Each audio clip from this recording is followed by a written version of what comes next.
ಮೀಸಲಾತಿ ಬಗ್ಗೆ ದೇವೇಗೌಡರು ಚರ್ಚೆ ಮಾಡ್ತಾ ಇದ್ರೀಗ. ಈ ರಾಜ್ಯದಲ್ಲಿ ಕಳೆದ 8-10 ವರ್ಷಗಳಿಂದ ಹಲವಾರು ಸಮಾಜಗಳ ಮೀಸಲಾತಿಯ ವಿಷಯಗಳನ್ನೇ ಕೆದಕಿ ಎಲ್ಲ ಪಕ್ಷಗಳು ಯಾವ್ಯಾವ ರೀತಿಯಲ್ಲಿ ಸಮಾಜಗಳ ಒಂದು ಸಂಘರ್ಷಗಳು, ಅನುಮಾನಗಳು, ಅವಿಶ್ವಾಸವನ್ನು ಮೂಡಿಸ್ತಕ್ಕಂಥ ನಿಟ್ಟಿನಲ್ಲಿ ರಾಜ್ಯದಲ್ಲಿ ನಡೆದಿದೆ. ಇವತ್ತು ಮೊನ್ನೆ ಧಾರವಾಡದಲ್ಲಿ ನಮ್ಮ ವಿದ್ಯಾರ್ಥಿಗಳು, ನಿರುದ್ಯೋಗಿ ಯುವಕರು ಒಂದು ಹೋರಾಟ ಮಾಡಿದರು.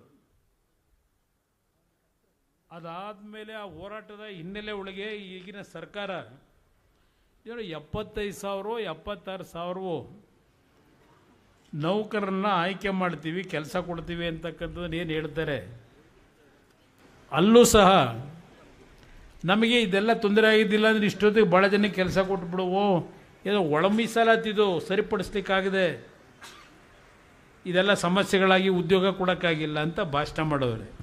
ಏನೋ ಕ್ಯಾಬಿನೆಟ್ಟಿಗೆ ತಗೊಂಡೋದ್ರು. ಇವತ್ತು ಕ್ಯಾಬಿನೆಟ್ ಏನಾಗುತ್ತೋ ಗೊತ್ತಿಲ್ಲ. ಇಲ್ಲಿ ನಮ್ಮ ವೆಂಕಟಸ್ವಾಮಿ ಅವರು ಬಂದು ಕೂತಿದ್ದಾರೆ ಈಗ ಇಲ್ಲಿ. ಅವರ ಒಂದು ಧ್ವನಿಯದ ಕೆಲಸ ಮಾಡಿದ್ದಾರೆ. ಇವತ್ತು ಆ ಒಳ ಮೀಸಲಾತಿಯ ವಿಷಯದಲ್ಲಿ ಇವತ್ತಿನ ಕ್ಯಾಬಿನೆಟ್ನಲ್ಲೂ ಬಹುಶಃ 2-3 ಗುಂಪುಗಳಾಗಿದೆ. ಅವರಲ್ಲೇ ವಿಶ್ವಾಸ ಇಲ್ಲ ಮಂತ್ರಿಮಂಡಲದಲ್ಲಿ. ಇವತ್ತು ಏನು ಮಾಡ್ತಾರೋ ಗೊತ್ತಿಲ್ಲ. ನಾನು ಒಂದು ಮಾತು ಈ ರಾಜ್ಯದ ಎಲ್ಲ ಸಮಾಜಗಳಿಗೆ ಒಂದು ಕರೆ ಕೊಡ್ತೇನೆ. ಒಂದು ಅವಕಾಶ ಈ ರಾಜ್ಯದಲ್ಲಿ ಯಾವ ಒಂದು ಮೀಸಲಾತಿಯ ವಿಷಯ ಇರ್ಬೋದು, ಹಿಂದುಳಿದರ ಬಗ್ಗೆ ದೇವೇಗೌಡರು ಕೊಟ್ಟಿರ್ತಕ್ಕಂಥ ಹಲವಾರು ರೀತಿಯ ಒಂದು ಶಕ್ತಿ ಏನಿದೆ, ಅವರಿದ್ದಂಥ ಅಧಿಕಾರ ಭಾಳ ಕಡಿಮೆ ಅವಧಿಯಲ್ಲಿ. ಇವತ್ತು ಈ ವೇದಿಕೆ ಮುಖಾಂತರ ಇವತ್ತು ಜಯಪ್ರಕಾಶ್ ನಾರಾಯಣ್ ಅವರ ಹೆಸರನ್ನೇನು ಹೇಳಿದ್ದಾರೆ ಇಲ್ಲಿ, ಈ ನಾಡಿನ ಜನತೆಗೆ ಒಂದು ಮಾತನ್ನು ನಾನು ಕೊಡ್ತೇನೆ.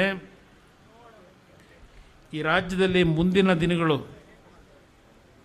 ಒಂದು ಜನಪರವಾದಂಥ ಜನಗಳ ನಿರೀಕ್ಷೆಗಳನ್ನು ಹುಸಿಗೊಳಿಸದೆ ಕೆಲಸ ಮಾಡತಕ್ಕಂಥ ಒಂದು ಸರ್ಕಾರ ತರಲಿಕ್ಕೆ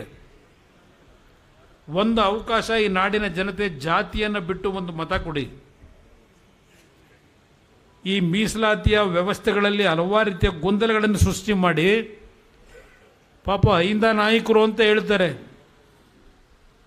ಯಾವ್ಯಾವ ಸಮಾಜಗಳಿಗೆ ಏನೇನು ಪಾಲು ಕೊಟ್ಟರು ಅಂತಕ್ಕಂಥದ್ದನ್ನು ಏನಾದರೂ ಪಟ್ಟಿ ಬಿಡುಗಡೆ ಮಾಡಿ ಅಂದರೆ ನಿಜವಾದ ಬಣ್ಣ ಹೊರದು ಹೊರಗೆ ಬರ್ತದೆ ಜನಗಳ ಮುಂದೆ.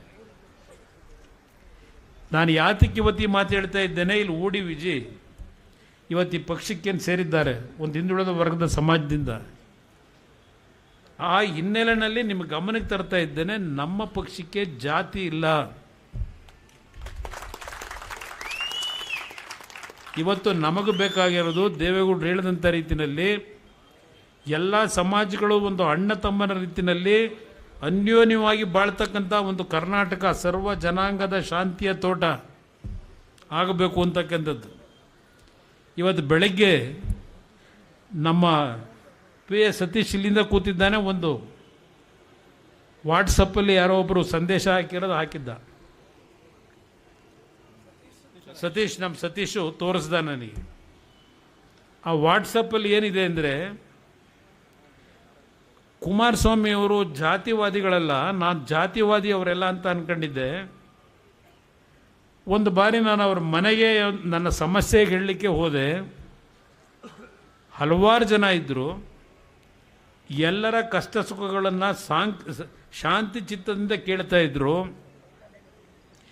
ಅಲ್ಲಿ ನಾನು ಇದ್ದಂಥ 1 ಗಂಟೆ ಅವಧಿನಲ್ಲಿ ನೀನು ಯಾವ ಜಾತಿ ಅಂತ ಯಾರನ್ನೂ ಕೇಳಲಿಲ್ಲ. ಅವರು ನಿಮ್ಮ ಕಷ್ಟ ಏನು, ನಿಮ್ಗೆ ಏನಾಗಬೇಕು ಅಂತಕ್ಕಂಥದ್ದನ್ನು ಕೇಳಿ ಪರಿಹಾರ ಅಲ್ಲೇ ಕೊಡ್ತಕ್ಕಂಥದ್ದು ಟ್ರೈ ಮಾಡ್ತಾಯಿದ್ರು. ನನ್ನ ಸರದಿ ಬಂದಾಗ ನನ್ನನ್ನು ಜಾತಿ ಯಾವುದು ಅಂತ ಕೇಳಲಿಲ್ಲ. ನಾನೊಬ್ಬ ಬ್ರಾಹ್ಮಣ ಸಮಾಜದವನು, ನನ್ನ ಕೆಲಸ ಮಾಡಿಕೊಟ್ರು, ನನಗಾದಂಥ ಅನುಭವ ಅಂತೇಳಿ ಅವನು ವಾಟ್ಸಪ್ಪಲ್ಲಿ ಹಾಕೊಂಡವ್ರೆ.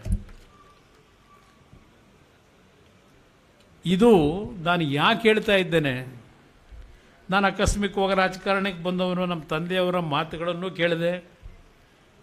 ಏನೋ ಒಂದು ಅವರ ಪುಣ್ಯ, ಅವರ ಮಾಡಿದಂಥ ಒಂದು ಸೇವೆ, ಭಗವಂತನ ಆಶೀರ್ವಾದದಲ್ಲಿ 2 ಬಾರಿ ಮುಖ್ಯಮಂತ್ರಿ ಆದೆ.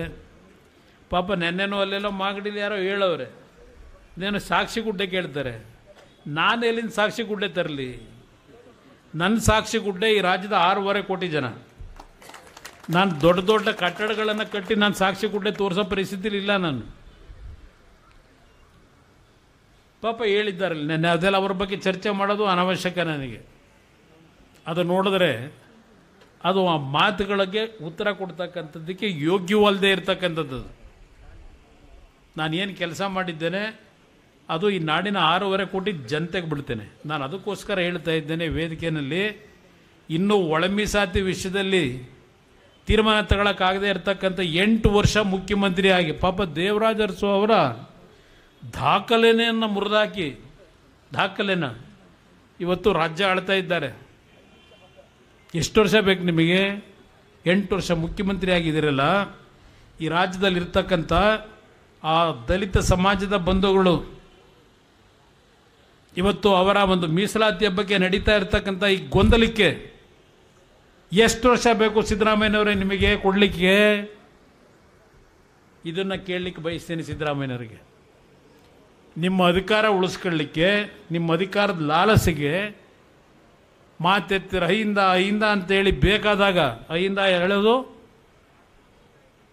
ಅದು ಮುಗಿದ ಮೇಲೆ ಅವರಲ್ಲೇ ನೀವಿಲ್ಲೇ, ಇದು ನೀವು ನಡೆಸ್ಕೊಂಬಂದಿದ್ದೀರಿ. ಅದರಿಂದ ಹಲವಾರು ವಿಷಯಗಳಿದೆ ಚರ್ಚೆ ಮಾಡಲಿಕ್ಕೆ.